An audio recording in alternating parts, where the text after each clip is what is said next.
Hello and welcome to another episode of Retro Gaming with Ricardo. This week's game, you've guessed it, is Jetpac. The classic first introduced on the 48K Spectrum back in 1983. This, however, is the version that's been used on the Xbox and Xbox One as part of the Rare Replay. I did have the game previously on Xbox 360 Arcade and of course on the Spectrum and the many emulators that followed. Jetpac is a 1983 shooter video game developed and published by Ultimate Play the Game and released for the ZX Spectrum and VIC-20. It was also released for the BBC Micro in 1984. The game is the first instalment in the Jetman series and is the first game to be released by the company, who were later known as Rare. The game follows Jetman as he must build his rocket in order to explore different planets, while simultaneously defending himself from aliens. Jetpac has been included in other Rare games such as Unlockable in Donkey Kong 64 and part of a compilation, as I mentioned, Rare Replay. The game later spawned two sequels and a 2007 remake, Jetpac Refueled, which I'll cover in a future video, and this was released on Xbox Live. The game was written by Chris Stamper and graphics were designed by Tim Stamper. Jetpac was one of the very few Spectrum games also available in ROM format with the interface 2, allowing instantaneous loading of the game when the normal method of cassette loading took minutes. The game was met with critical acclaim upon release, with reviewers praising the game's presentation and playability. It later won Game of the Year at the Golden Joystick Awards in 1983. The game world is presented in a horizontal wraparound and consists of three platforms which Jetman can maneuver onto. Jetman must assemble his rocket, which spawns in installments scattered around the map, and then fill it with fuel before taking off to the next planet, where the procedure is broadly repeated. In addition, the player has to defend themselves from all the planet's aliens, and for bonus points collect valuable resources such as nuclear material, gold, emeralds, diamonds, which occasionally fall along the way. After the first level, the rocket stays assembled and just requires refueling. However, every 4 levels, the rocket resets, giving the player an extra life, and the replacement has to be built before it can be refueled for takeoff.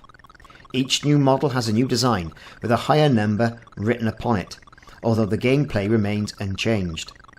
The enemies change forms each level, cycling back to the first after 8 levels, and each alien has a different pattern of movement, which means they can be dealt with in different manners. Ashby Computer and Graphics were founded by brothers Tim and Chris Stamper, along with Tim's wife Carol, from their headquarters in Ashby de la Zouch in 1982, under the trading name of Ultimate Play the Game. They began producing multiple video games for the ZX Spectrum throughout the early 80s. The company were known for their reluctance to reveal details about their operations and upcoming projects. Little was known about their development process except that they used to work in separate teams. One team would work on development, whilst the other would concentrate on other aspects such as sound or graphics. Whilst developing Jetpac, the Stamper brothers closely studied the emerging Japanese video game market and had started to practice developing games for their upcoming Famicom console, later predicting that the Spectrum had a limited lifespan. Jetpac was indeed one of the few games also available in ROM format, as I've mentioned, which offered the instantaneous loading.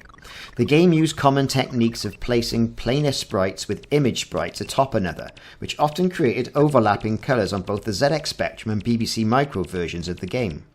The game was also able to run on the 16K version of the ZX Spectrum. The game sold a total of 30,000 units for the Spectrum and generated 1 million in revenue for Ultimate Play the Game, which enabled the Stamper brothers to gain a foothold early on in the video gaming market.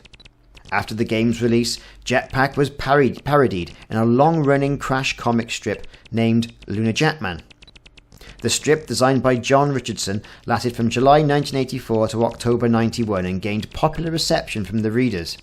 To develop the comic, photographs had to be processed manually on a photomechanical tone and then transferred to paper, later being fully colorized in the late 1980s.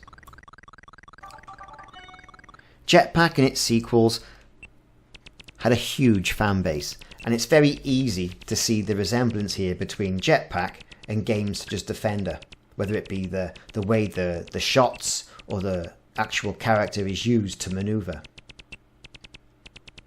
I've been Ricardo, and this has been Jetpac, one of the most fantastic games of my childhood and one of the first arcade games I received for the Sinclair ZX Spectrum. Thank you very much for watching this episode of Retro Gaming with Ricardo. Speak to you soon. Please look out for more videos in this series.